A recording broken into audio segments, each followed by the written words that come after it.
When Ryan's when it's time to begin, it's on the Rewind to Raw with John Pollock and Wai Ting. The 18 that makes sense of these things we see in the ring every week on TV. It's Rewind to Raw for Monday night. Download it Tuesday morning from the Post Wrestling site. It's Rewind to Raw for Monday night on USA Now on the John and Wai Take the Mic. Hello, everybody, and welcome to Rewind to Raw.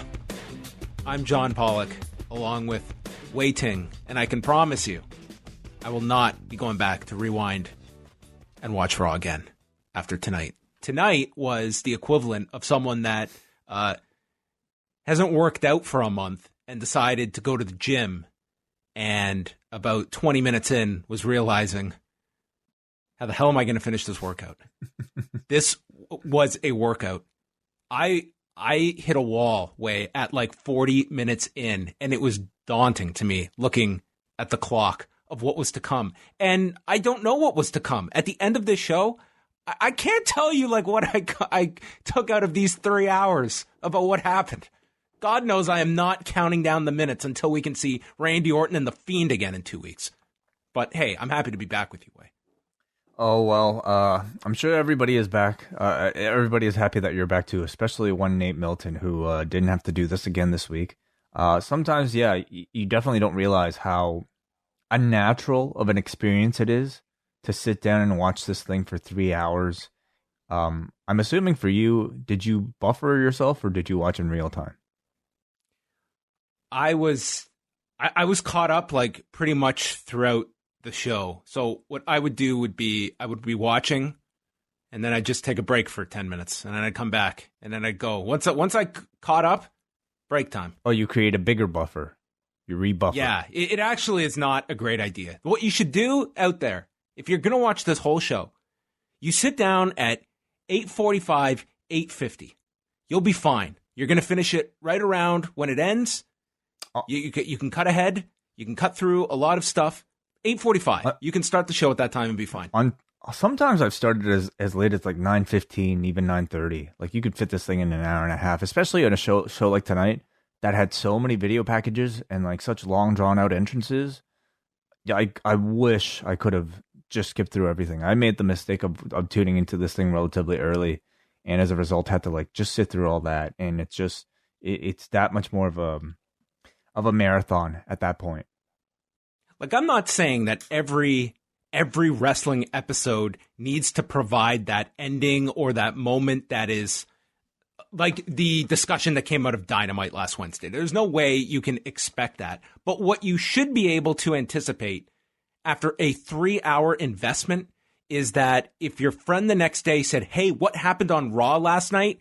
You instantly have a line, just a description of something important that happened on the show the night before. It does not have to be some major figure debuting. What are you talking about, John? Randy Orton almost pinned Bray Wyatt. Ran into Ramblin' Rabbit. Yeah, that's Randy Orton met Ramblin' Rabbit in the flesh. He almost pinned Bray Wyatt, and then the lights went out, and then The Fiend took Bray Wyatt's place, and then the show went off the air. It was nuts. It was crazy. You should have seen it.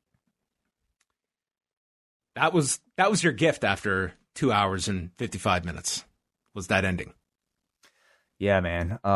It's just I love that your first show back, and it's like I feel like we're just kind of hitting the same topic that we've been hitting on for the past 5 years.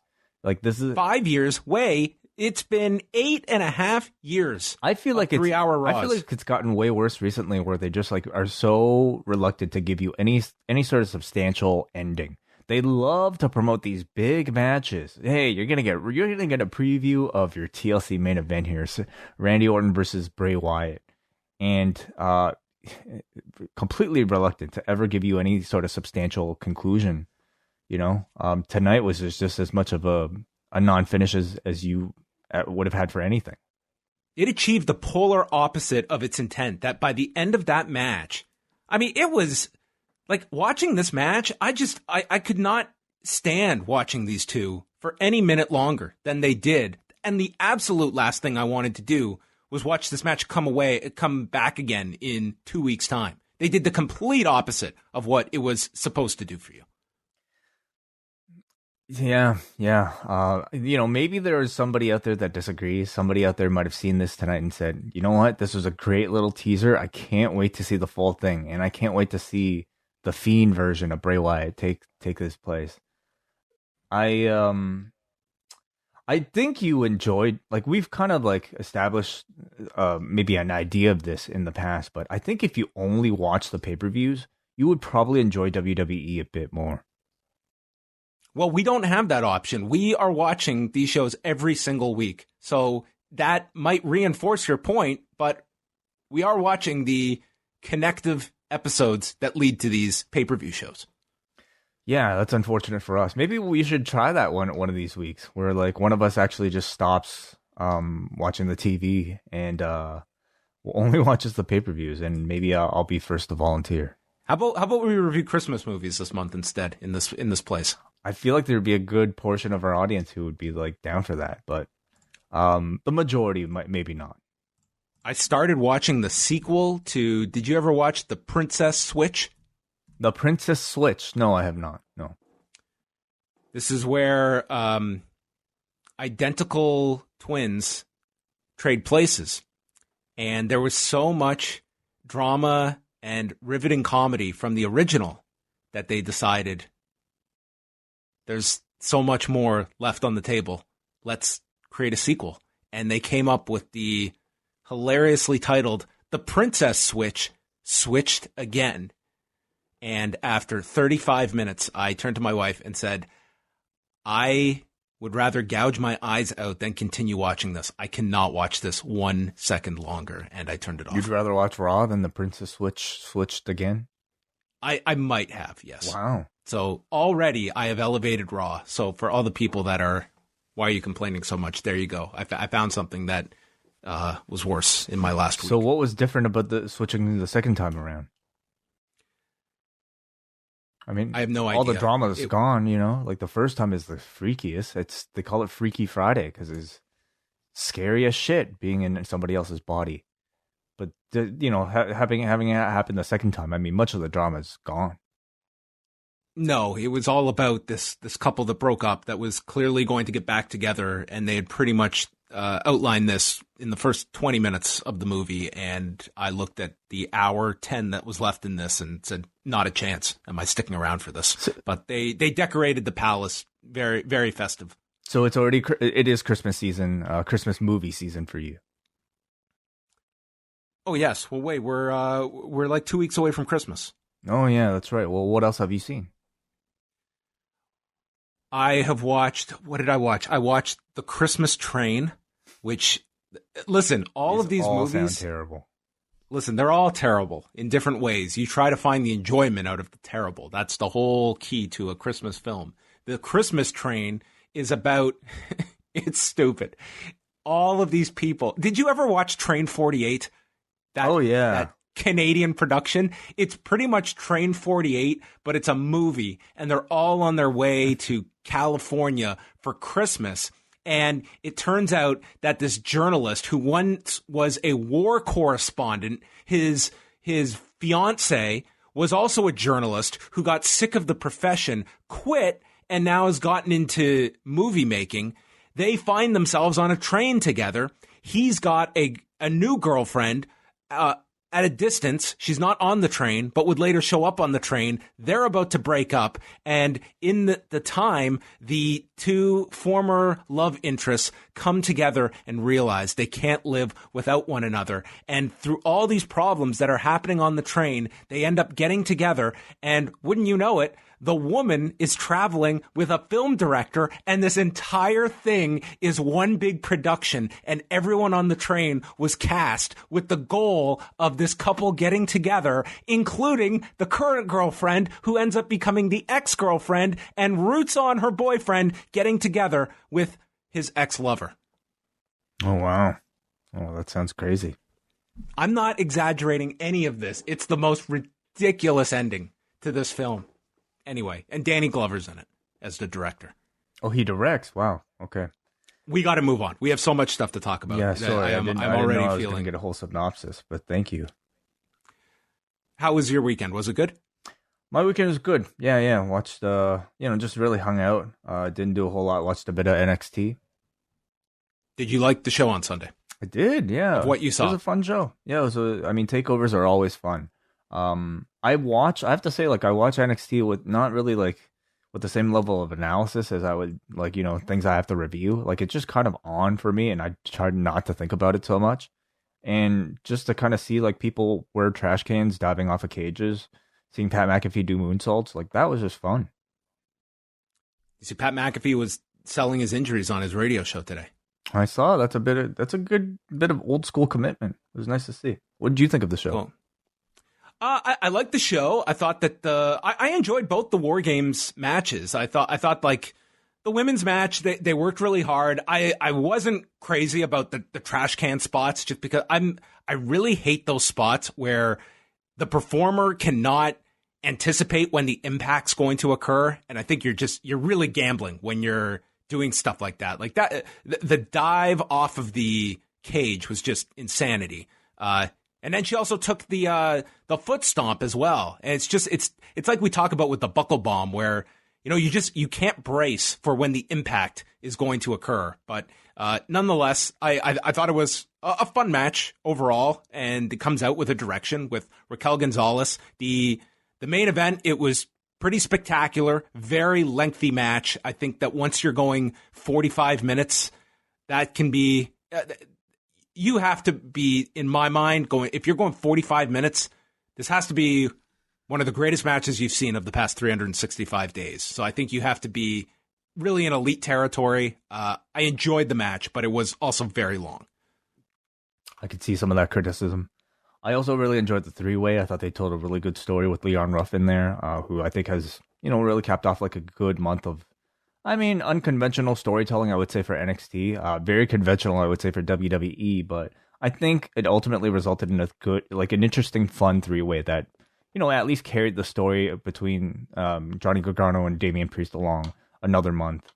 And I thought Timothy Thatcher versus Tommaso Ciampa, if you're looking for a more straightforward, just kind of hard-hitting, violent type of, even technical wrestling match, I thought that was excellent. How do you feel about Pat McAfee and how they're utilizing him? I think he's very talented. From what I've seen, it's been like pretty unanimously positive, in my opinion. Are there detractors? Are you a detractor? No, I'm not a detractor. It was interesting to watch, like he got a lot of the, like, pretty much all the major spots in the WarGames they gave to Pat McAfee, and it's like they're utilizing him as like this old school manager, but when it comes to having to do the match, like he is booked like a star. He is not like your cowardly manager that, he's the guy doing all the big stunts, gets to kick out of the Panama Sunrise. So it's like this balance of trying to make him like old school Bobby Heenan, but also giving him like the in-ring worker that Bobby Heenan was before his managerial days as well. And it seems like we're building towards a big blow off with Adam Cole and Pat McAfee at some upcoming show. Again, like, I think when you look at it historically from a wrestling context, a celebrity coming in, doing the talking for a lot of established wrestlers out there, also kind of being featured as sort of like the big, like, the ultimate bad guy, the ultimate boss of the whole thing is definitely unconventional, and when some would definitely argue like unproductive when it comes to highlighting the actual people that are your full timers. But at the same time, I think if you have a celebrity who happens to be really good at the thing that you happen to be showcasing in professional wrestling and can execute these moves and do it pretty well, I would say. Like, he did not look out of place in that match last night. The spots that he was asked to hit, he executed pretty flawlessly. I think you feature it. Otherwise we wouldn't be really talking about him or NXT maybe at this length, tonight. I think it would be silly if a guy can do this and you kind of, handicap him by not having him do it. I do hope we get an extended Pete Dunne, Kyle O'Reilly match as well out of the. I thought Kyle O'Reilly was outstanding in the match. That guy Got the finish. Oh, it was great. I really like that aspect to it. Like, don't give away the McAfee Cole thing because that's something you can pay off later. And Kyle O'Reilly wins it for the team. That can take him off into several different directions. Oney Lorcan posted a photo tonight. I mean, that guy just looked like his eye he just looked like a mess after that match. Candice LeRae too, I believe. Yeah, a lot of bumps and bruises on the TakeOver card. But Braden and Davey have their post show up on the site, so you can go check that out, or youtube.com/upnext. And that can take us into our schedule coming up this week. And man, this is a loaded schedule. If USADA was knocking on the door this week, our schedule would be sweating bullets because it is jacked. We've got an interview already up on the site today, almost an hour with Mauro Ranallo. This is, to my knowledge, the first interview he's done talking about his decision to leave WWE earlier this year, and got into a lot of, what was going on for him, and, revealing the fact that, for some of these shows that he was doing from his home in California, having panic attacks in the morning. And it seemed like he understood what his body was telling him, and it was time to get out. And I was happy to hear that he put his stability, his mental health, first and foremost in all of this, and didn't try to push through it. Like, this was something that, I mean, he was very open in the interview that he is not always the easiest person to work with, and realized that, maybe I was the problem, whatever. There were circumstances that were no longer working for him, and he made the decision to walk away, which is probably not a decision that most people in that position would make.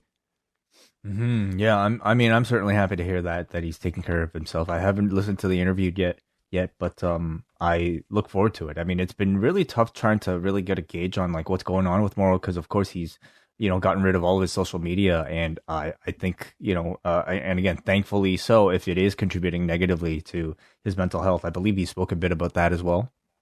He said it was the best decision he made last year, was getting off of everything. Awesome. Very happy to hear that. So that's up on the website now. Again, it's almost an hour with Mauro Ranallo talking about his exit from WWE, calling the recent Mike Tyson, Roy Jones Jr. fight, and Snoop Dogg wanting to get a sample from Mauro Ranallo for an upcoming single. No way. Wow. So just the most interesting man out there, Mauro Ranallo, with a mention of Wai Ting as well at the end. He had a message for Wai Ting. So check that out on Tuesday. A lot coming out. We've got Andrew Thompson sitting down with Julius Smokes, who was a very popular manager in Ring of Honor throughout the 2000s, a very charismatic personality. And I've got to imagine that Andrew got this idea because on the last British wrestling experience, he started talking about Julius Smokes, and then all of a sudden, boom, guy went out, tracked down Julius Smokes, and here he is. He's got the interview coming up on Tuesday. Then we have Rewind Away with a review of Ultima Lucha #1 from the summer of 2015. And this will be a big look at Lucha Underground and its first season. And I think the season that, it was really, I would say, the first 2 seasons where Lucha Underground was at its peak. And after that first season, so much praise for that series, which is no longer around. I think this will be a very interesting review to look back at Lucha Underground only 5 years ago, but so many different characters that came through Lucha Underground and a lot of unique concepts for the time period only 5 years ago. Yeah, I feel like 5 years is a good amount of time to look back at this thing, because it's resulted in several people who have made their names in Lucha Underground, becoming a bit more prominent. People like Penta and Phoenix, and even somebody like a Ricochet, who I guess we'll talk a little bit about tonight. It'll be really interesting for me, because I never watched it originally, to dive back in and talk about a lot of this stuff. It's a really easy watch. It's a 3-hour show in broadcast, but it's really just 2 hours plus, maybe 2:15.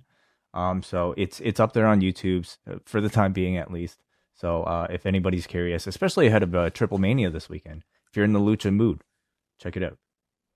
And I am expecting the most anticipated episode of Impact, maybe in years, because I can say we got multiple inquiries from people within our scopeway that were willing to do shows on Tuesday to watch Impact. And the ones who will be presenting the Impact review, the ones who put in the bid, were Davey Portman and Andrew Thompson. We're going to have a special bonus edition on Tuesday night reviewing Impact and the segment involving Don Callis and Kenny Omega.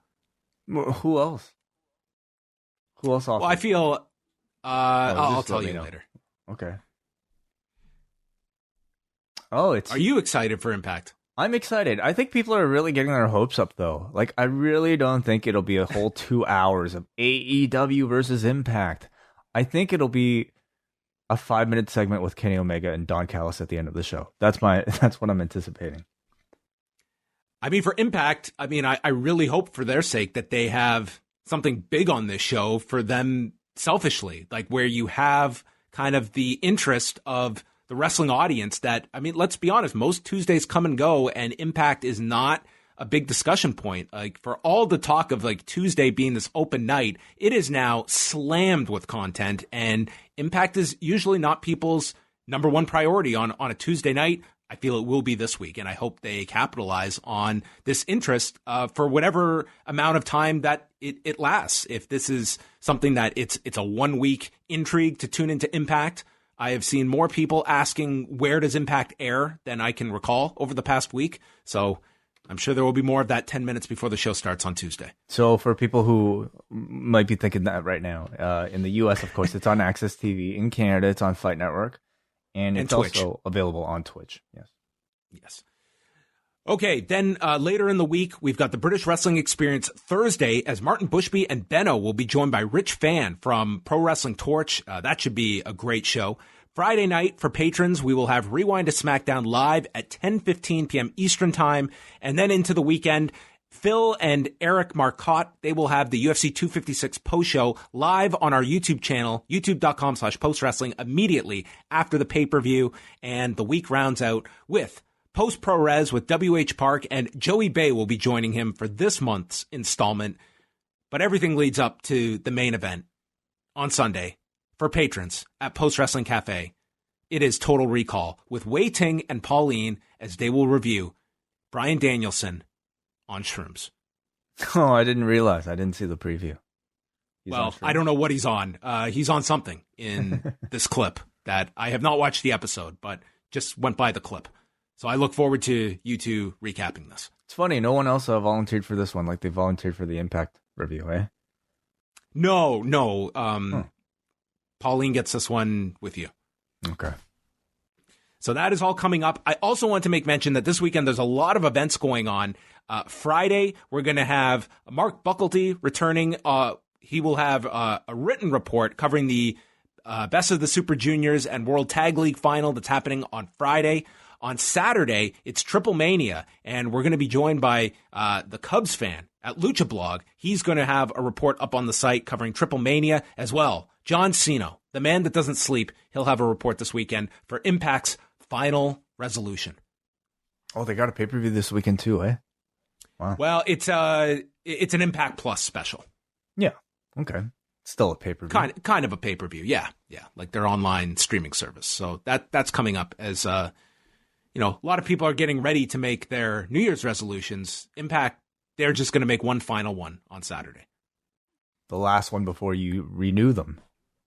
I guess so. Yeah. This is your last chance to make a resolution, which, what are you going to do in 2-3 weeks? I promise to give up drinking until January 1st. Who's making a resolution now? That's something. Okay. Well, I promise postwrestling.com. to socially distance. Well, I hope that'd be a wonderful resolution to make at this point of the pandemic. You know what? Now I'm going to have a conscience. On to the news we go. Just keeping this rolling along. So the biggest angle shot during the third hour of Raw came right at 11 p.m. from AEW's Twitter, announcing that Shaq will be speaking with Tony Schiavone on Wednesday to address AEW. So AEW is gearing up Wednesday to be a monster show, with the two keys, I would say, being Sting and now Shaq speaking on the show. Sting and Shaq, two names I did not expect to associate with AEW at the end of 2020. But here we are. Yeah, I don't know exactly what's going on with this. I mean, the fact that they announced it this late, makes you wonder, exactly when this might have been in the works. What exactly Shaq's status would have been this entire time. They made mention of his debut like several weeks ago and then was not really brought up since. So now the fact that he is going to be on Wednesday suggests that he hopefully will stick around for an actual cycle on a maybe more of a consistent basis, but we shall see.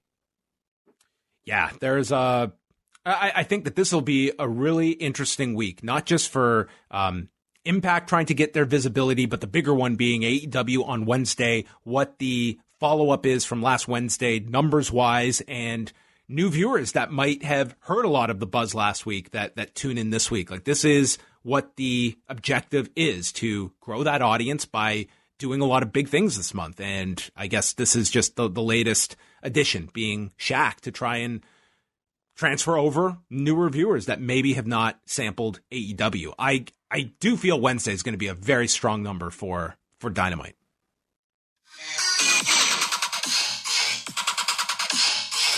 You know what that is? Is that something involving Shaq's musical career? This is DJ Diesel right here. So I hope we got some of this coming up. This is Shaq. Okay. This sounds awesome. If he ever comes out at Daly's place, he's got to come out to something, and that may as well be it. Yeah, just a bunch of like noises, I think, from the meat grinder in the back. Maybe they could license some Mr. Oiseau. A Shaq Mr. Oiseau team up would be my dream. It seems like that's kind of his musical inspiration. A poor man's Mr. Oiseau is what he was aiming for. Could be. But much like his free throw consistency, kind of missed the mark.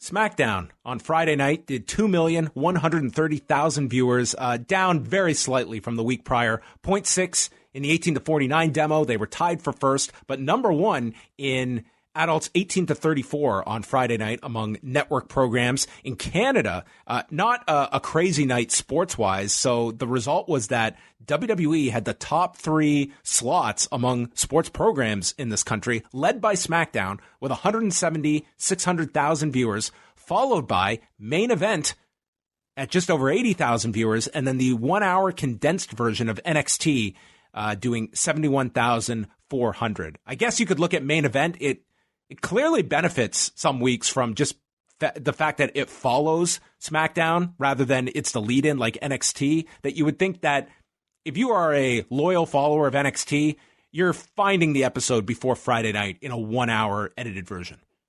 Yeah, that's right. Yeah.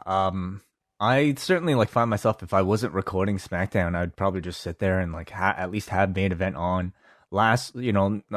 Not this past week, but the week prior, was a much discussed episode where they actually shot angles involving the gobbledygooker and Retribution. And this week, already Main Event was making some waves here with the return of Jackson Riker, being a protege of sorts for Elias. So I'm sure there's going to be some curiosity attached to that.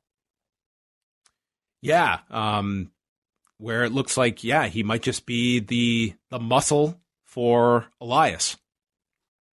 I would just love it if Main Event became their place to just experiment with anything, things that they know people might, not be, I don't know, for whatever reason, ready to see on Raw. The wildest, crazy ideas. Just do it on Main Event. It does feel like the show, they are at least trying things on it. It's not just the throwaway, put on 2 matches. It seems that, just of late over the past few weeks, experimenting with some different stuff. And we've seen it largely with Elias.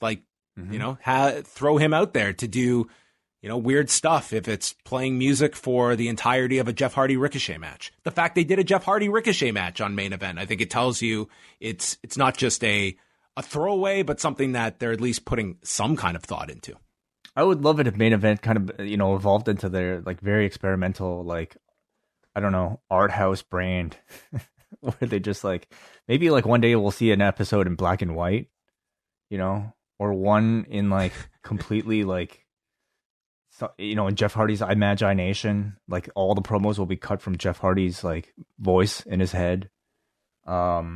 Just crazy shit. That's what I want. He could do the commentary solo in his head. Wow. Talking to himself? He's wrestling and doing commentary at the same time. Okay, enough. Main Event, that's your commercial for that show. Way the Slammy Awards are coming back on December 23rd. I'm not going to go through all of this. What I want to ask you about is who you feel had the ring gear of the year. Oh, that's a category we missed out on and probably will miss out on this year for our best of. But best ring gear of the year? Are they doing a worst of as well? They should do worst of awards on these Slammies. Have some fun with them. Beyond that, I mean, they've got all the usual categories. For match of the year here, we'll read these nominees. I'm not going to go through all of these. They're all up on the website if you are so curious to see who is nominated. But they've got the Undertaker AJ Boneyard match, New Day against the Hurt Business from 3 weeks ago on Raw. Are you fucking kidding me? Is that the one where they got counted out or not? I think it was the week before that. Because the one that actually had a finish. Okay. I think so. That is not winning. There's nothing that stands out to me about that match that would be on a short list of anything. Edge and Randy Orton, the good match from Backlash. The Men's Royal Rumble. AJ and Daniel Bryan from SmackDown on June the 12th. That was for the IC title. Roman Reigns and Jey Uso, the I Quit match at Hell in a Cell. Sasha Banks and Bayley at Hell in a Cell. The three-way ladder match between Sami Zayn, Jeff Hardy, and AJ Styles that had the clever finish. Drew McIntyre and Roman Reigns at the Survivor Series, and Becky Lynch versus Asuka from the Royal Rumble. Okay, on that list, I feel like they have to choose Randy Orton versus Edge, right? Would it not be 100%? Would it not be like a complete mockery of their own heavy promotion of that being the greatest match ever if they didn't choose that? It's not even the greatest match of the year. Yeah, I think 100% that one has to win. Although they are doing voting for this. So we'll see how. Okay. Well, that's what they're doing voting. So, okay. Could be legit. Anyway, I think honestly, I think that one would probably get the most votes too. I think among people voting, it's going to be that and the Boneyard match that would get votes. You would think. Perhaps, yeah. We shall see. What I am curious about is so this is a network special. Yeah, it's just going to be on the network this year. Like before NXT, I suppose. It's on Wednesday. It's airing at 10 a.m. in the morning. Oh, okay. Yeah, I don't see why you don't save this for like an episode of Raw. Like you have 3 hours. The same thing. Like tonight's show greatly could have used a theme to it, and you're not telling me in a couple of weeks' time after the pay-per-view, enough weeks before the Rumble, before you're building that up, that for one episode of Raw, you could mix in awards to be handing out. I'm with you. I think that this would have been a better thing. You could have awards given out across both shows. I mean, it's something for the week's TV. I think we've seen any sort of like, branded special edition of your TV show will result in like at least a slight bump. We've seen that with, of course, Dynamite, and we're going to go ahead to see it with NXT. I don't know why like Raw doesn't make use of certain things like this. What I am curious about is whether or not these are just going to be awards for the sake of awards, or if we'll see like, Slammies of the past where they'll lead to angles, like where like Owen Hart will win 2 Slammies and then just hold on to them for the rest of the year. Things like that. But yeah, the fact that it's on Wednesday at 10 a.m. I guess doesn't give me a ton of hope. I thought tonight it was a bit of a misstep. The fact that they did not make any kind of mention about debuting at Tropicana Field on Friday for SmackDown. Like the SmackDown promo was very vague about what is Roman Reigns going to do on Friday. And granted, this is not the gigantic shift of going from the empty performance center to the Thunderdome, but nonetheless, we've seen that the location matters to people. And I think just the idea of seeing that visual, whether it's a drastically different look than what we're seeing present at Amway Center, I would have made at least some kind of a deal out of that tonight and just made it the focus of the SmackDown promo. You almost get the sense that they're trying to downplay the fact that they're going to be changing venues. I mean, it'll probably still be called the Thunderdome. So, have they ever made mention of this being the Amway Center that they're actually in? No, it's just, just to... It will look different. I mean, it's like you're going to a baseball stadium. Like, even if you shoot it a certain way, there's going to be a difference to it. And at the very least, there's a curiosity, I think, just to see what it's going to look like. And they clearly proved that people are interested in that kind of thing. I get the feeling that like the Thunderdome is going to be this sort of like, pack up and travel kit that they can put anywhere. And as a result, maybe they don't want to put so much emphasis on the actual building that they're in, and maybe just let people think that, oh, this is going to be, relatively the same everywhere we go. We'll see how different it looks. Just quick notes here. Kento Miyahara and Yuma Aoyagi won the Real World Tag League earlier today at Korakuen Hall. They defeated Jake Lee and Koji Iwamoto in the final match of the tournament, and they won the tag league with 10 points. And this Friday, we've got the finals of the Best of the Super Juniors and World Tag League. It's come down to Hiromu Takahashi against El Desperado. And the Tag League features David Finlay and Juice Robinson taking on the Gorillas of Destiny. And that will likely set up 2 more Wrestle Kingdom matches with the winners challenging for the titles on January 4th or 5th. Mm-hmm. And this is at Budokan Hall on Friday. Oh, wow. Okay. And the final thing, Wei, one of the few times I'm going to ask your expertise about a boxing story, and that is the news that Floyd Mayweather Jr. is going to have an exhibition fight with Logan Paul on February the 20th.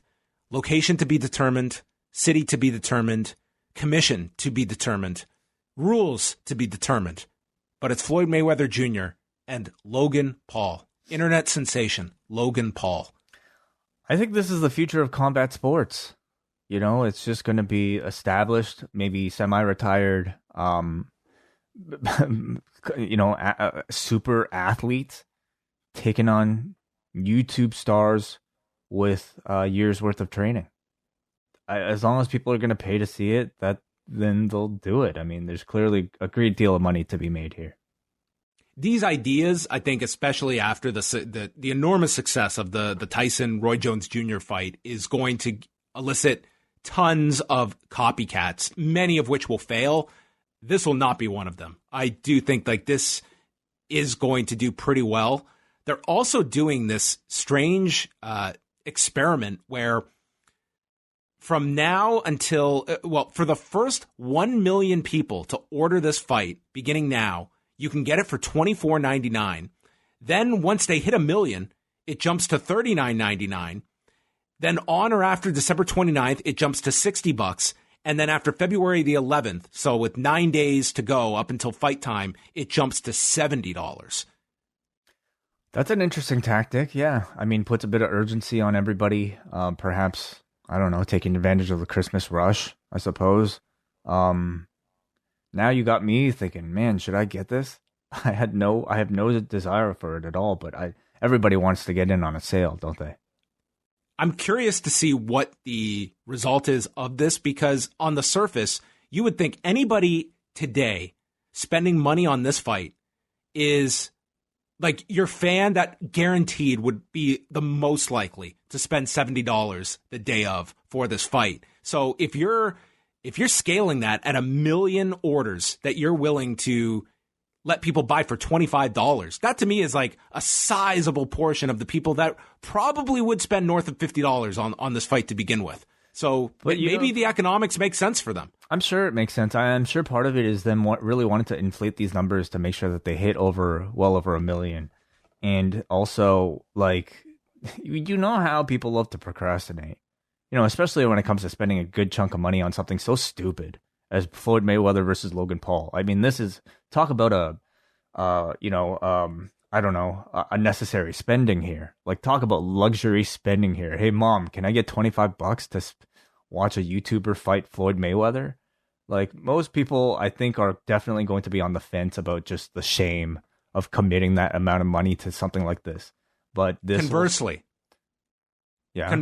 if you suddenly you look at this and you're telling me right now, you're thinking, oh man, should I buy this now? I'm joking. I'm not. I know you are. You're not going to. That's okay. You're a perfect example here. You are not going to buy this at $25, but somehow they do a remarkable promotion, and come February 20th, you're like, God damn, I really want to see this. Are you more averse to spending $70 knowing you missed your chance at getting this for $25, that you actually have a negative reaction to the price that you're not going to buy the card, even though they have grabbed you, they have hooked you in? I think that works. I mean, that's a sound argument for maybe like a Bluetooth speaker that's on sale. You know, man, like, it would be nice to have this Bluetooth speaker on Boxing Day when it's on sale. You know, when whatever December 27th comes around, I probably don't think about that that Bluetooth speaker that much. The nature of like pay-per-view and sporting events is that you think about it way more, and ultimately to a peak on the day of. So you're going to want that thing way more than you did, you know, before, like sometime in December when it was $25. So at that point, you're probably justifying ways like, you know what, maybe I'll cut my money here. Maybe I'll split this with my friend, so it'll kind of be like 20. We're both paying $30 for it. Maybe I just won't, you know, eat for 2 days. Like, you're gonna be stupid, and you're gonna just spend that money anyway, I bet. On one serious note related to this exhibition, should this happen in the United States, in a commission state, is this not the ultimate indictment of the failing of a commission? Like, that is the primary function of a commission, is to avoid something like this happening. But the economics, we both know, are going to override that judgment. I mean, I don't know how it works with exhibitions. Do you require that much involvement from commissions? It's still, you're putting Logan Paul into a ring with Floyd Mayweather Jr. And again, we don't know what any of the rules are. Like, we don't know if it's going to be different glove size, different time to the rounds. But I mean, this will happen in a boxing ring. And this is like completely ludicrous.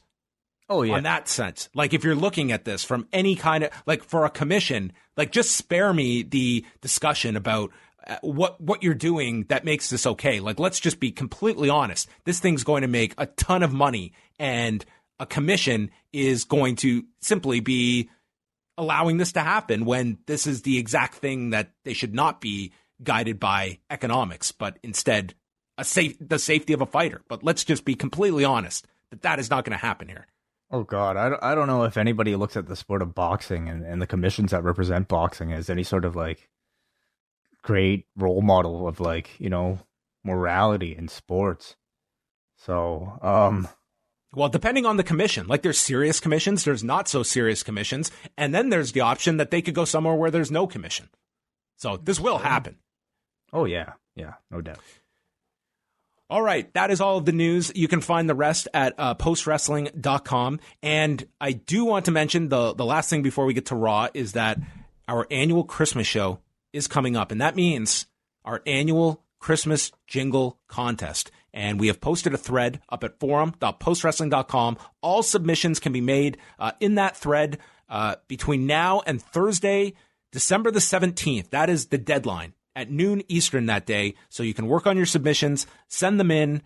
Do you have any guidance, Way, for these Christmas jingles? You know, honestly, not really. Like, I would say please don't go too long. Like, you know, if it's gonna be a 5-minute song, there's a good chance we'll probably cut it off at, like, you know, 2 minutes. So I definitely think brevity, as well as just, like, you know, less is more when it comes to a lot of these things. We tend to value and effort, certainly, and just maybe humor definitely helps too, but they don't always entertain us. Yeah, entertainment, definitely. Okay, into Raw, our final Raw at the beautiful Amway Center. The show started off with all of the talent and locker room out on the stage, including Vince McMahon and Paul Levesque, for a moment of silence and 10-bell salute for Pat Patterson. Later in the show, they were airing tweets. They re-aired that great video that they did for him. This was, a tribute that they put across all three programs over the last week. Yes. This one, I would say they are all relatively similar. I mean, they all air the same video package, but I think just giving enough coverage on all their shows. And it's a bit of a morbid discussion, but of course, like anytime we see WWE handle these things, like we know that there's sort of a tier of like people that they, I don't know, would how much airtime they devote to somebody's passing. And I would say Pat Patterson is probably among the very top of people that they've given the most airtime to. Short of like, a whole episode of whatever Raw or SmackDown dedicated to him, like multiple airings of this across all three brands. The roster, all three rosters coming out on stage at the front of the show to honor him. So, it's more of just a discussion on, how they perhaps perceive these things. It's not any sort of judgment whatsoever. Do you see them doing anything regarding Pat Patterson for the Royal Rumble? Absolutely. Oh, absolutely. 100%. I mean, the closeness of the Rumble itself to his passing, and of course him being so well known for it, I absolutely think they do. But, I guess the question is, what sort of thing do you think they do? Well, that's the next question. I mean, I can't see them renaming it. I don't think they're going to change the name of it. I guess you could do something like have, whether it be a trophy, whether it be some kind of signature that you attach to the set. Like you could have, you could work his image into the set. I said it way back when Howard Finkel passed away. I thought it would have been a really nice touch to have the recording of Howard Finkel reading off the rules like he would do every year, that you could just air every year. But I see Patterson more likely than Finkel being honored at the Rumble next month. Yes, I think so too. Yeah. I'm sure the ideas that you suggested, I don't think are bad at all. So it makes me wonder, for sure. Maybe it could be something as simple as, maybe, I don't know, very standard Pat Patterson type of finish that you would typically get in a Rumble that they would reference. But I have a feeling they might do something a bit louder than that. Randy Orton kicked off the show, and he said that most would tremble in fear at the Fiend, but Randy Orton is no ordinary man. He smashed his moral compass, and I don't wear a mask. Where's this going, Randy? To let the darkness out, and he will stare the devil right in the eyes. Mm-hmm. Not a mask wearer. I didn't even realize. Wow. I set that one up poorly. And he said he is going to walk up, knock on the door, and let him know that the most evil SOB on earth has come home. The Funhouse appears on the screen. Bray says there's no Alexa this week, and he starts to host a game show called Let's Get Randy. And Bray hosts this show where they're playing for a crucifix and the rotting corpse of the friendship frog. And the question is how Randy should be punished at TLC. If you were asking how could we be punished tonight, it was these segments. He says, after they all answer, they are incorrect. Bray gets serious with the ominous music, and Orton cuts him off, challenging Bray Wyatt, not the Fiend, to a match tonight, and then he'll face the Fiend at TLC. Right. Yeah. It was another Firefly Funhouse that was really off the rails. It felt kind of like your usual very busy, and I would say ultimately unsatisfying, like Firefly Funhouse segment. There are a lot of interesting characters and ideas, but like, I don't know how much, like, again, if you ask Bray Wyatt, I'm sure it's completely clear in his head what this was supposed to represent. To me, and as somebody who's been a fan of these things in the past, the only really value I got out of it was them reminding us exactly what this crucifix was, which they brought back weeks ago, but never really bothered to remind us what it was about. So maybe it'll play a role in their match. Maybe it won't. But beyond that, the whole month really has been like, the Fiend's gonna show up. Like, that's the storyline here, The Fiend's gonna show up. It's really the storyline for any of these Bray Wyatt programs. they missed out on the easiest game show for the play on words factor.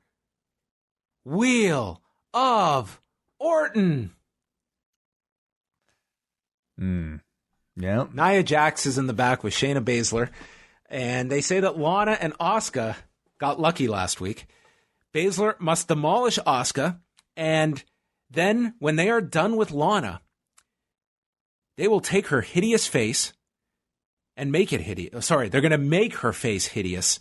And then, quote, her front is going to look like her back, and her back is going to look like her front. And Nia had a puzzled look, concluding that Lana's boobs will be on her back. Mm-hmm.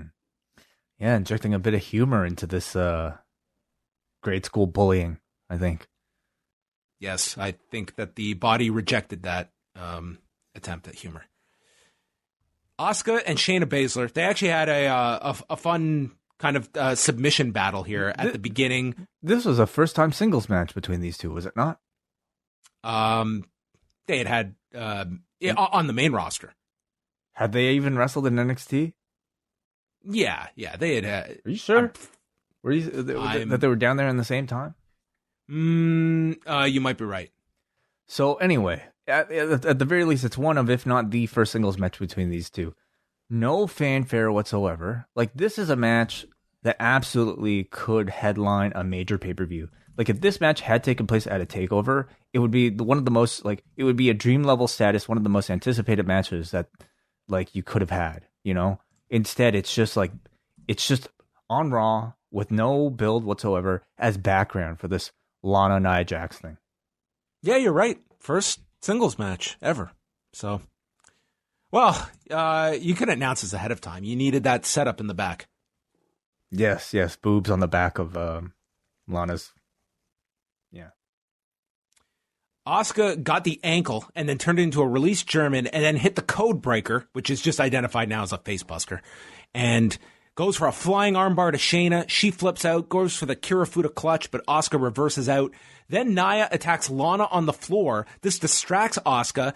Baszler attacks her from behind as Lana pushes Nia into the steps and then hits a Rana, which I've dubbed the Hurricane Lana, sending Nia Jax into the desk as Baszler yells at Lana and gets rolled up by Asuka in 8 minutes, 29 seconds, and they put over that this is 3 straight wins by the tandem of Asuka and Lana in some combination over Shayna and Nia. Over Shayna specifically. I don't think Nia's ever taken a pin.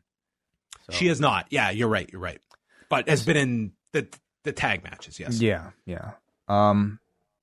There was some, pretty good wrestling at the top, but like overall it was like, I thought it was just potentially great wrestling that was watered down by this really lame feud.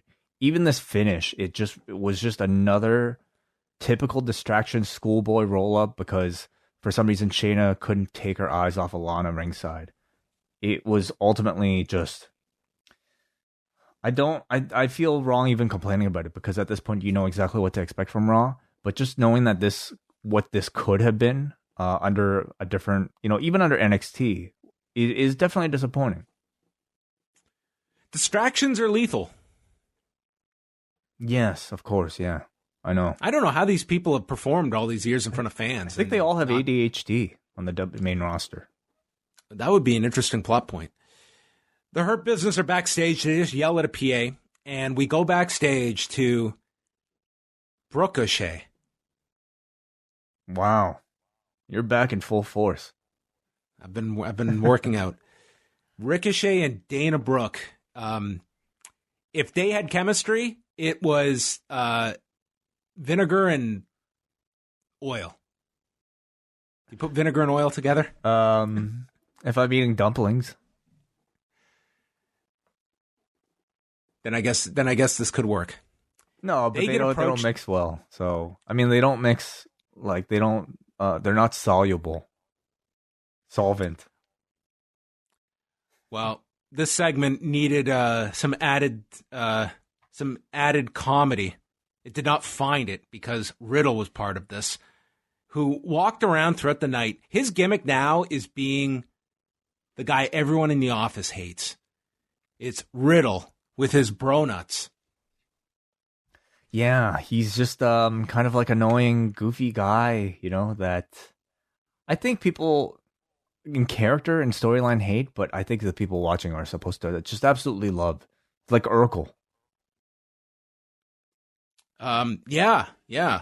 Which I remember that first time that we went to that AEW show and we were talking about the potential of Matt Riddle. And was it you that told me, if they just put this guy on a path a la Jaleel White from Family Matters, this guy could be huge. Yeah, I definitely think they're just missing like did I do that? He needs a Laura on this show. That's maybe that's what he's missing. I think him doing some sort of Stefan alter ego would be really fun though, wouldn't it? Sure. Yeah. Like when he feuds with the Fiend, I think he should have his own alter ego. Could be. Ricochet just talked. He is not opposed to being part of a team. He's opposed to being on a team full of jackasses. And there are strength in numbers. And that's why he has enlisted the help of Dana Brooke.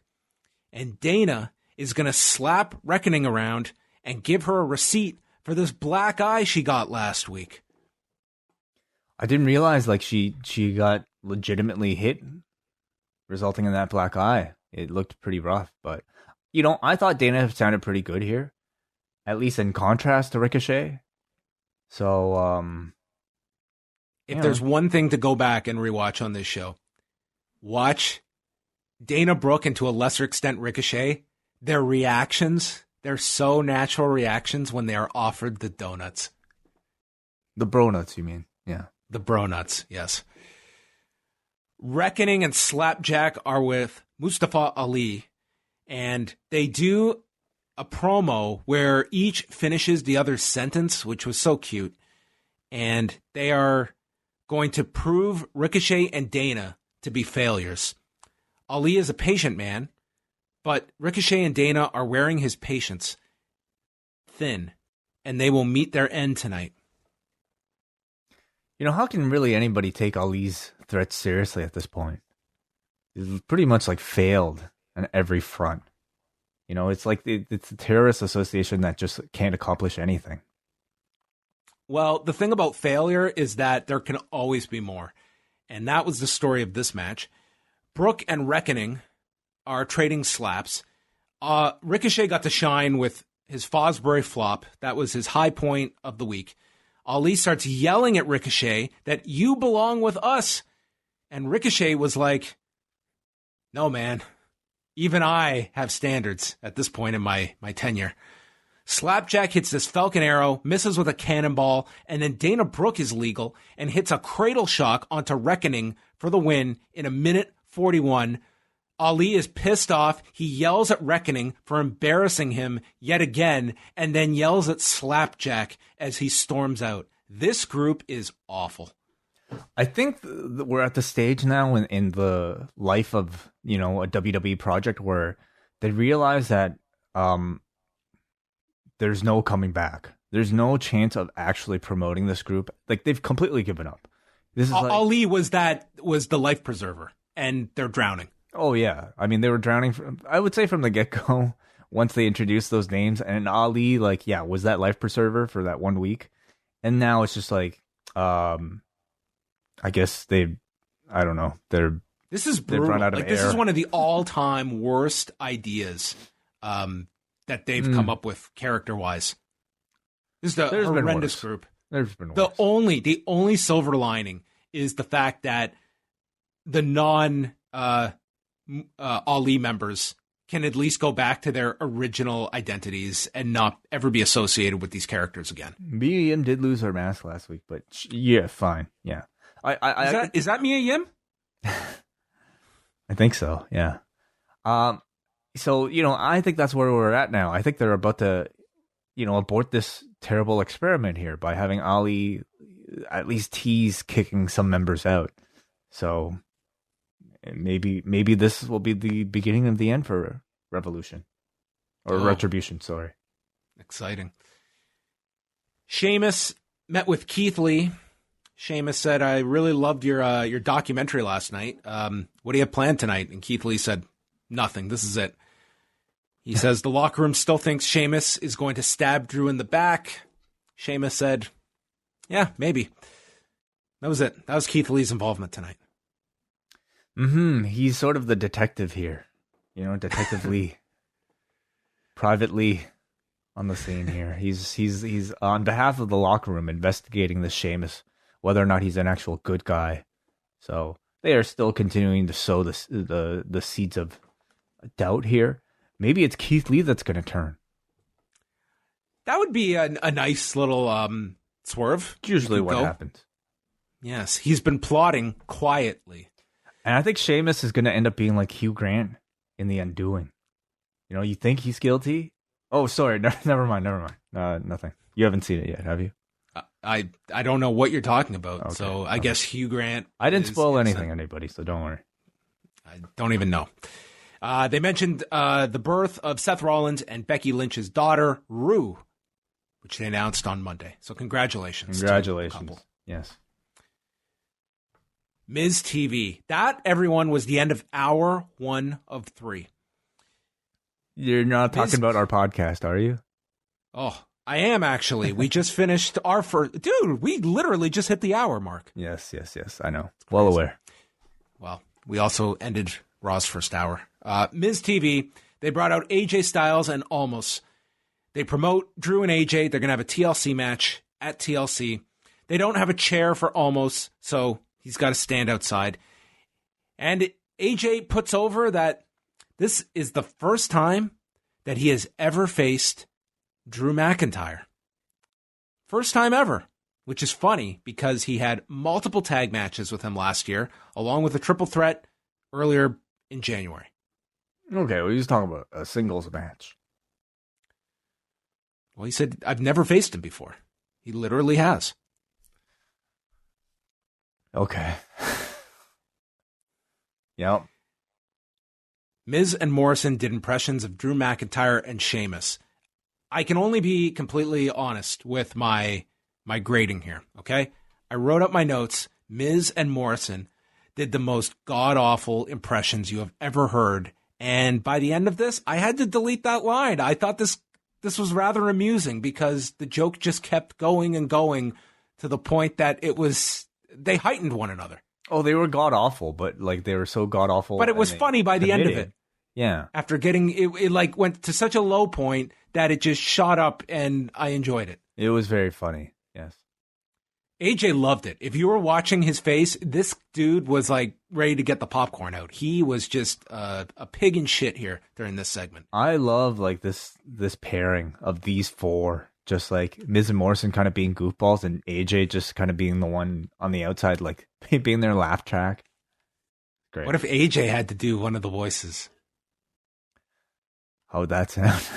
I don't know how that would sound. I would literally need to work on that. Sheamus comes out. Oh, hell. Sheamus walks out and he's just laughing away. He says if they were in a bar in Ireland, he would nail their faces in. This guy thinks he's Conor McGregor going into a bar. Only Sheamus wouldn't hit an older gentleman. He says that they go over the numbers advantage they have, but then Drew comes out to assist Sheamus. Drew gets in his clever line that he's not worried about Jackass and the Beanstalk, and then explains how The Miz has balls, but his real balls are at home in Maurice's purse, and then calls Morrison a sidekick bitch. Styles notes it's now balls 4 and on bitch in the same promo. Amazing, yeah, he was so edgy here. And then Drew and Sheamus cleared the ring. Yeah, overall, I thought this was an enjoyable segment. I thought Miz and Morrison were really funny.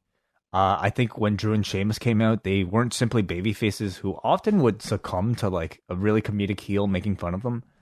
In the end, Sheamus and Drew McIntyre ended up looking pretty cool. And then that Money in the Bank throw, that shot put throw at the end was magnificent. This guy, he's going to throw his shoulder out as they go into Mania season. This guy can't be doing these like launching this thing like he did. His throw was insane. I mean, it looked relatively easy for him. He even took out one of these boards. Crazy. Good for him. He's also got a sword sound effects and he's in front of his music now. Well, of course. Yeah. I'm sorry. I have nothing to add to this segment. I thought Miz and Morrison were entertaining. To be quite honest, by the end of it, Drew and Sheamus kind of like don't have a sense of humor. That's what I took from this. Kind of an overreaction to like what, impersonating you? Well, I beg to differ. They clearly love to beat each other up and then laugh about it afterwards. So they find different things funny, but they do have a sense of humor. I do realize that one day Dominic and AJ are going to like knock on my door and they'll probably have this reaction. They'll throw your laptop across the room, maybe. Well, it's okay. I'll try and wear Dominic's shirt so it'll blind him, and then I can escape. I don't think you could afford it. Kofi Kingston and Shelton Benjamin. They brought up their historic rivalry in ECW. Yes. This was a classic. 12 years ago. Yeah. This was awesome. Mm-hmm. Do you know that these two have had matches in some form or fashion like 4 of the last 6 weeks of television? Oh, I'm well aware. Yeah, I've sat through every single one of those. Yeah. So you know what tonight needed? The New Day against the Hurt Business, 2 matches instead of 1.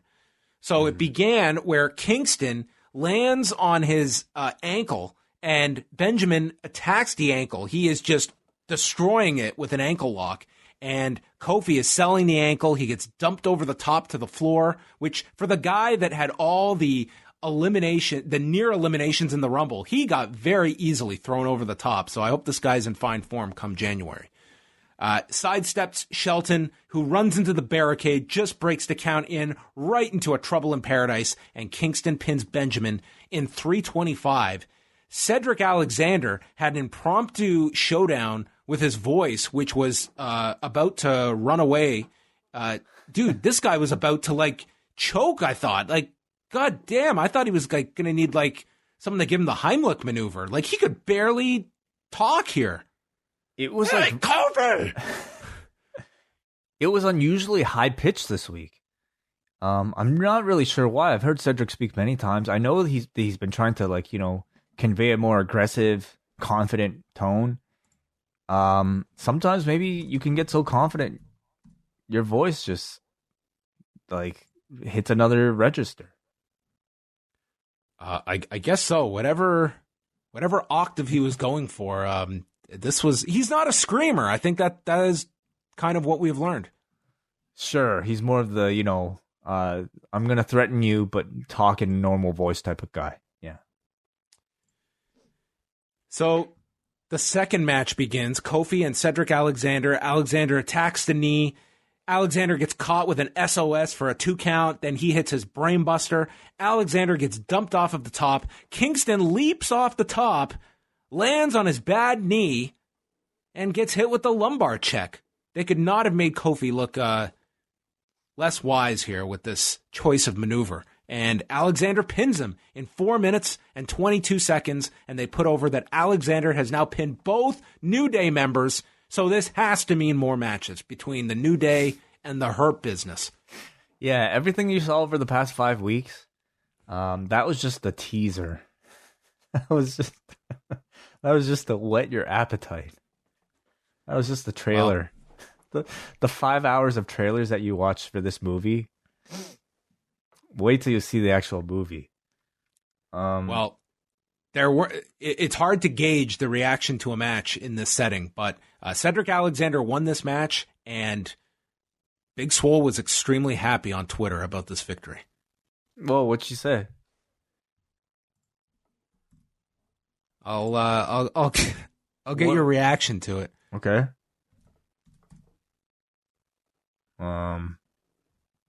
Oh, you sent it to me. Okay. Okay. Look. Sorry, I gotta bring it up. Okay. Zaddy won. Oh, wow. Okay. Okay. Huh. Interesting. Well, it's nice to see a healthy relationship, I think. Couples that are comfortable conveying Interpromotional support as well. Oh yeah, absolutely. Yeah, it's nice to see that. The big news of the night is that at TLC, the official theme will be Highway 666 by Corey Taylor. Yeah. Yep. Did you tune into any of Hardy's live performance, not Jeff, at Tribute to the Troops? I missed it, man. I heard he it was performed great. his hit single, Give Heaven a Little Hell. Yeah, I'm gonna have to go back and just look up the band on Spotify. But I heard the show was very good. In all seriousness, it was a fun show. It was like very, a lot of great stuff that they put on those shows. So there was an enjoyable show. Look at the man. This Hardy lineup. Okay, these are his top 5 songs. One Beer, Give Heaven Some Hell is number 2. Rednecker, Boyfriend, and Truck. Just Truck. Oh, Truck. Of course. No, I don't have the patience. I can't really hear it. It's no DJ Diesel, I'll tell you that. Clearly not, who they should have got. Drew McIntyre and Sheamus against AJ Styles, The Miz, and John Morrison. So, early in the match, Sheamus nearly nails Drew after Miz ducks, and Drew tells Sheamus, keep your head in the game. And then they catch John Morrison leaping to the floor, and they dump him onto the desk. After the break, AJ's refusing to tag in. He's letting Miz and Morrison do all of the heavy lifting until they get the advantage on Drew. Then AJ briefly tags in, and he's out. They rake the eyes of Sheamus. They get the advantage on him for a while. The calf crusher's applied. Drew comes in to break it, and that just leads to white noise delivered to AJ, and Sheamus makes the big tag to Drew, who goes nuts. Belly-to-belly suplex to Miz. Belly-to-belly suplex to Morrison. He then grabs both man's bellies and delivers a belly-to-belly-to-belly suplex, even though it's not exactly as described. More like side rib to belly. Yeah, kind of a rib to rib to rib suplex. It doesn't roll off the tongue as easily. He sets up Morrison for the Claymore. Miz pulls him to the floor, and AJ attacks Drew from behind. Sheamus makes the tag. He's going wild. A McRib just came up with it. Perfect. Sheamus misses Morrison, and Brogue kicks Drew. And that leads to a phenomenal forearm by AJ, who pins Sheamus at 15 minutes and 45 seconds. I like the way this ended, where you're teasing this. Everyone's expecting Sheamus to turn. They're playing into that. And then you get AJ getting the pin here, which he should be going into this pay-per-view. I thought it was a very good match. It was actually quite entertaining. And handicap matches to me are always I don't know how I feel about them going in, because oftentimes it just obviously results in just a complete destruction of the people not on the handicap side. In this case, they protected AJ completely by having him cower away until the very last moment, and then he got the win. And of course, Miz and Morrison are completely expendable, so it doesn't really matter. And you continue to plant these possible, dissenting feelings between Sheamus and Drew. So up until this point, I thought this was a good segment, and it's a storyline I continue to greatly enjoy. And that Money in the Bank briefcase is just the ultimate goal for all of these performers to aspire to as well. Oh, yeah. Yeah. You're bulletproof, John. You can't lose. You can't lose any value. Your status in the industry is cemented as long as you hold it. We also got the Shawn Michaels Diesel high five from AJ to Almost after the match. Yeah, I like cute. these two together. I think this guy Almost, Big Jordan, I think this guy's he's got some comedic timing in him. He does. We barely seen it though. Like it's not over the top though. It's subtle, which is I'll take on this program. I agree. I want to see more of it, and especially I want to see like him and AJ interact a little bit more. I also like the fact they brought up that AJ is unbeaten since he was drafted to Raw, which after his prior claim about never facing Drew, I had to look up. This is true. He is not lost since he has moved over from SmackDown. All right. Nice. Next week on Raw, they're giving away Nia Jax and Lana. So take your Moxley Omega and get lost. Look at this quality match. Months in the making, and they're giving it away on TV next week. Oh, not a chance we're getting a clean finish for this one. They're saving this one for Rumble at least, maybe Mania. You would think this tag match has to end up as a tables match, don't you think, at TLC? Yeah, oh, for sure, yes. Lana's freaking out, mainly because Asuka's not wearing her makeup. This is very weird. We've never seen her without the makeup on. It's unusual. I mean, have we never seen it ever?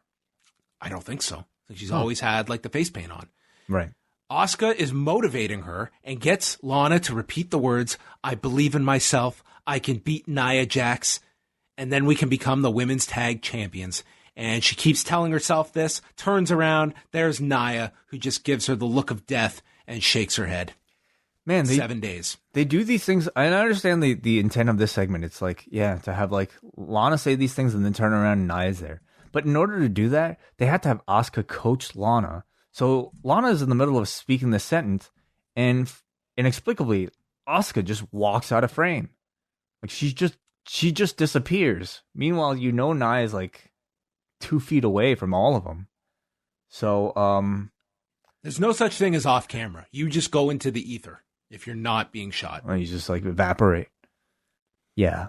And then Nia just like does the classic lingering stare as we slowly crossfade to the next segment. It's anyway, it was great. It was awesome. It was perfect. Sheamus is asked about the bro kick to Drew. Was it intentional? Yeah, it was fucking intentional. I was clearly going for one guy, missed and hit the other, who's my partner, so that we could lose the match. It was intentional. He knows that Drew is going to come back here. You know what? At the end of this, I bet you it will have been intentional. Well, we'll see. He knows that Drew's going to try and kick his ass. He's going to do the same. He says it was not intentional. Drew confronts him, and they just stare at one another. We go to break, and we come back, and they're beating the hell out of each other. The locker room is cheering them on. They're recording this because they don't have the USA Network. Buck gets in the middle, so they attack Buck, get together, and they slam him through a table, and then they have a hearty laugh. Pint, but this time you're buying, you cheap bastard. Ha, ha, ha. Mm-hmm. Yeah, so they're friends again. So they're buddies again. They're the battling buddies. So Drew is not mad at Sheamus, I guess. And yeah, this kind of constant push and pull continues. It's, to me, I think it's been good. It's been refreshing, and it's been a different way of treating this are they friends, aren't they friends type of thing that we've seen so often already this year, between AEW and WWE. I think they're doing the push pull really well, and I think Sheamus and Drew are performing very well. Will they license Cinderella? Oh, when the inevitable breakup occurs. Why get Cinderella when you've got Hardy? Hardy, yeah.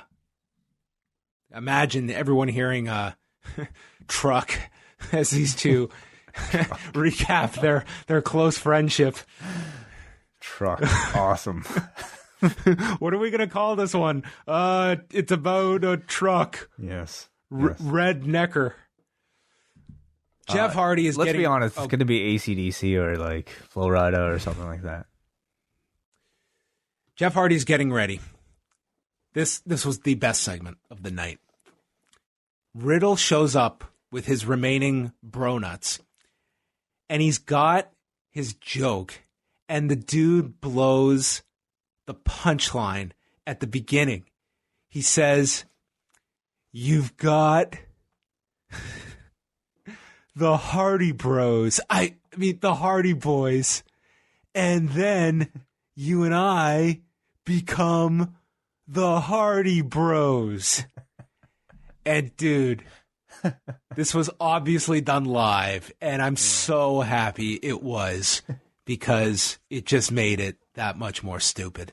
And then he pitched Jeff that if they teamed together, they could have the Bro-o-chet in motion. So Jeff just says, dude, I gotta go. But I like it. Of course you do, Jeff. Of course. Your artistic taste, no boundaries. And out walks Jeff. What a just awesomely terrible segment. I love this. I mean, I really think this should be the evolution of the Matt Riddle stoner character. He's a guy who clearly can't remember his lines properly when he's supposed to go out there on WWE Raw. He messes up his scripted promos. That would be awesome. Yeah, that's great. It's a way more, I think, an accurate depiction of, what a stoner would react, or how a stoner would react in a segment like this. I don't know. Otherwise, what? He's just sort of a dude with really bad ideas. Well, there's only one way to go from this position, and that's up. Bobby Lashley and Jeff Hardy. This was an amazing line that they emphasized, that this is their first match in WWE. They said it twice. First time in WWE. Yes, they, without mentioning it, Impact got a mention on WWE and AEW in the same week. Or at least an acknowledgement here. Okay. Because they have not had a singles match in WWE, but they've had several in TNA. That really surprises me. It did to me as well, yeah. A night of first. Lashley beats the hell out of him until MVP gets on the apron. He's distracting, and Riddle knows the calamity that a distraction can provide. So he runs down and yanks MVP down.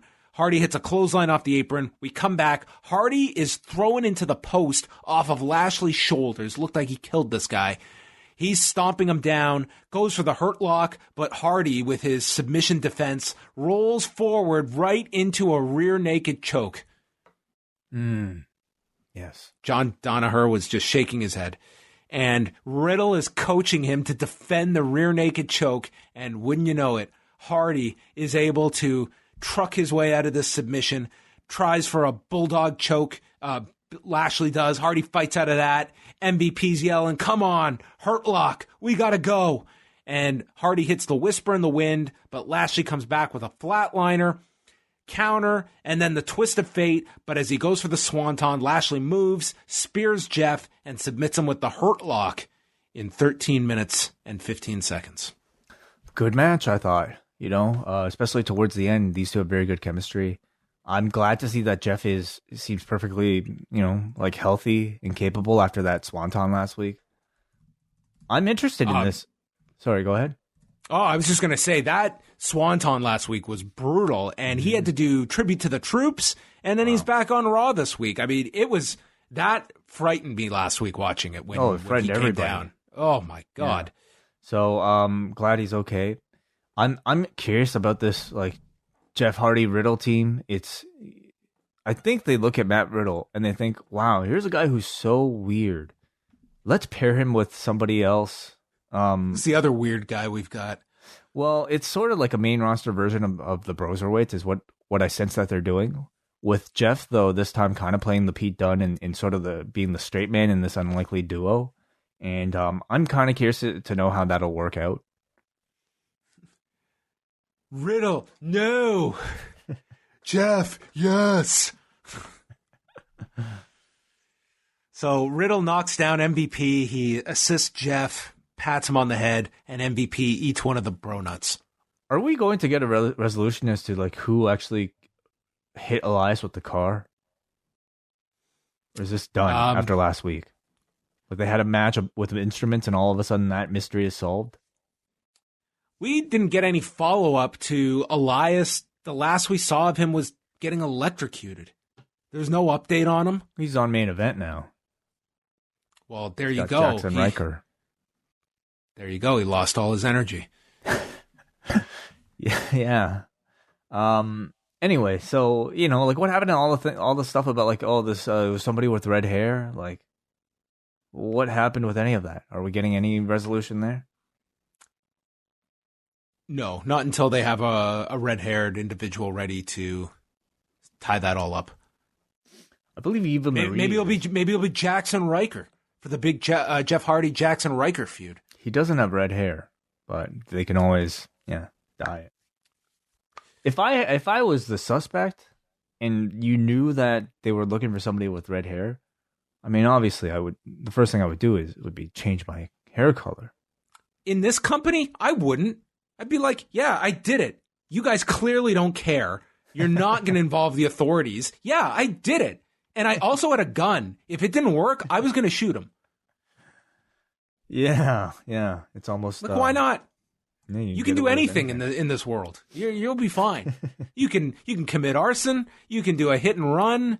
Break and enter. You can be like you can have hidden cameras like centered around every building across the country for like 6 months, and nobody would give a shit. Say, I'm an essential worker in this state, so I'm untouchable. Randy's getting ready for his match. The door knocks. He opens the door. He doesn't see anyone. And then we hear the words "down here," and Ramblin' Rabbit is at eye level on the door.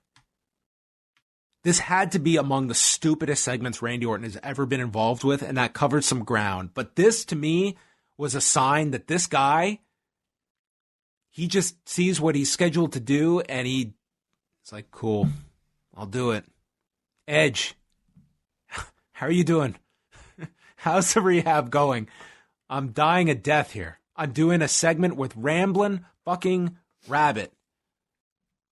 I mean, on the list of like crazy things that we've seen, I don't think this is not that bad. It's not like he's talking to Bray holding the rabbit. Is this the first time we've seen Ramblin' Rabbit outside of the realm of the Firefly Funhouse? They've appeared ringside, so maybe it's not true. Bray. You're right. I don't know. Randy Orton and Bray Wyatt. That was our main event. That was your reward for 2.5 hours. Bray dumps Orton onto the desk. This is considered mind games because Randy usually fractures someone's spine on this desk. Then Bray puts on the headset and throws to commercial break. We come back. Something went awry because now Orton's stomping the hell out of him. It's all Randy. I thought they're just having like a clunky match. I'm just looking at the time. It keeps going. Bray is sweating profusely, wrestling in this fucking sweater. He hits an impaler DDT. He goes for the Sister Abigail. It's stopped with a backbreaker. Then he takes Bray. He drops him on the desk, so all is right in the world. I don't know who the hell's the babyface here. I guess I'm supposed to be rooting for the guy that is going to commit emotional torture onto his victims. He nearly gets caught with Sister Abigail. Randy thumbs him in the eye, hits a draping DDT. He sets up for the RKO. We get a power down of the lights, but we can still see shit. So Randy's unaffected. He goes for the RKO. Then it's completely dark. And then suddenly the lights come on. Randy's laying on top of the Fiend, which would be a pinfall, except this is not Bray Wyatt. It's the Fiend. It's two separate people. Therefore, the match has stopped, apparently. The mandible claw is applied, and Fiend just yells, "Buy this pay-per-view." And the hold continues. The show ends. 3 hours. Gone. Forever. Done. Yeah, I guess in their thinking, they're thinking like, man, no one's ever going to see this coming. This will be so shocking and such a satisfying conclusion to this 3-hour show that nobody will complain afterwards. You know, they won't demand any sort of ending, any sort of conclusion to this match. They'll just think, whoa, how did you do that? How did you turn the lights off and then replace the guy like with himself being pinned? Yeah.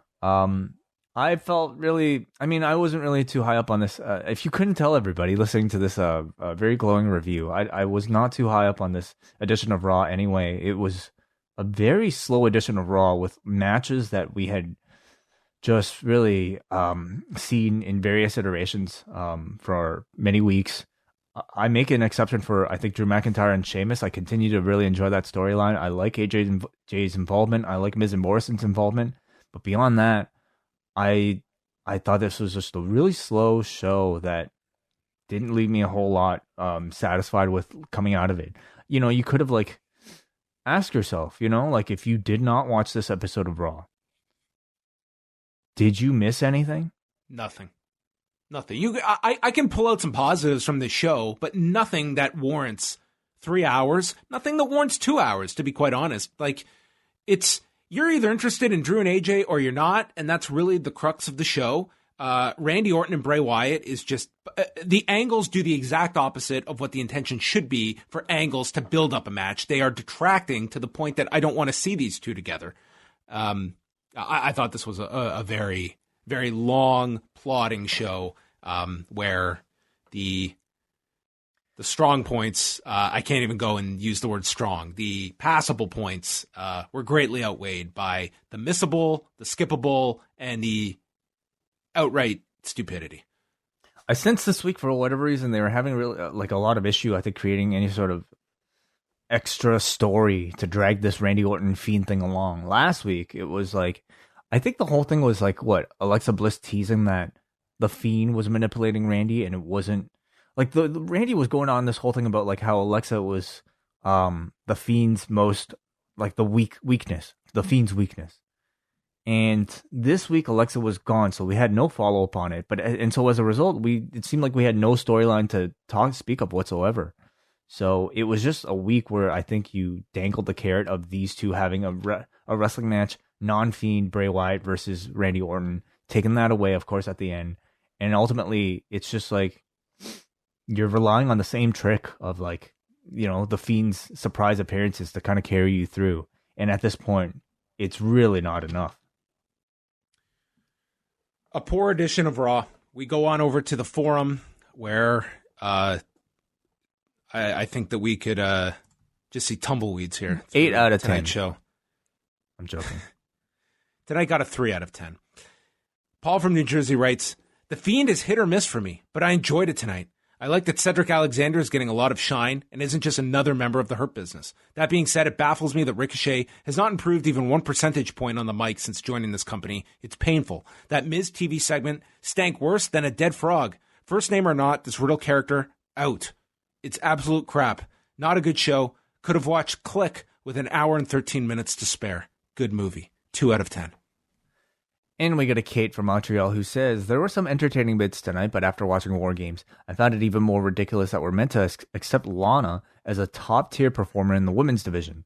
I think she's a talented entertainer, and I don't understand why that isn't enough. Why do they have to make her not just a wrestler, but a title contender? Management obviously thinks MVP is value without needing to throw him into every high-profile match. Why can't Lana play that sort of role? I don't disagree. I think that's a great comparison point. MVP would be, to me, diminished if they were throwing him in the ring every week. They see his value, and he excels in that role significantly. And you can put him in TV matches, but he is not best optimized in that role. And I think that goes tenfold for Lana, who is a very good personality, but in this role, she's a very weak wrestler by the standards of your own program. And I don't think is a very convincing babyface, but it's also a numbers game. Like she is positioned right now as your number 2 babyface on Raw. Maybe like they feel like there's a ceiling when it comes to, you know, managers that they want Lana to exceed. Maybe they see Lana as like, you know, potential Charlotte level or Becky level, or maybe not. That sounds ridiculous if they ever think that. But they perhaps at least think that Lana is capable of a level beyond, you know, what she was able to achieve just as a manager. That's my only thinking. Well, that brings an end to Raw. Great to be back, Way. This got me right back into the thick of things. Yeah. I mean, this will do that to you. You know, it was like a long, intense mental workout. Have you begun Ultima Lucha? I have, yeah. I watched the first hour, so I have 2 more to go. Well, I got an hour and a half to go. Much faster paced than tonight's Raw. Yeah, quite enjoyed the first hour. Again, get your feedback in before tomorrow at about noon, everybody. If you have any thoughts on Lucha Underground in itself, I'm looking forward to talking about it. That'll be on the Post Wrestling Cafe tomorrow night. And in the meantime, you can catch up on our other shows. As I mentioned, the NXT TakeOver post show is up, our interview with Mauro Ranallo, and then Tuesday, 3 shows coming out with Rewind Away covering Ultima Lucha for Cafe members, a special Impact podcast with Davey Portman and Andrew Thompson, and Andrew will also be dropping an interview with Julius Smokes, all coming up at postwrestling.com. So check out all of that, and then we're back Wednesday with Rewinded Dynamite, and up next, Way, what would DJ Diesel say about tonight? I don't know. I think he would just make a face, like the one, like the hot one's face. Okay. Good night.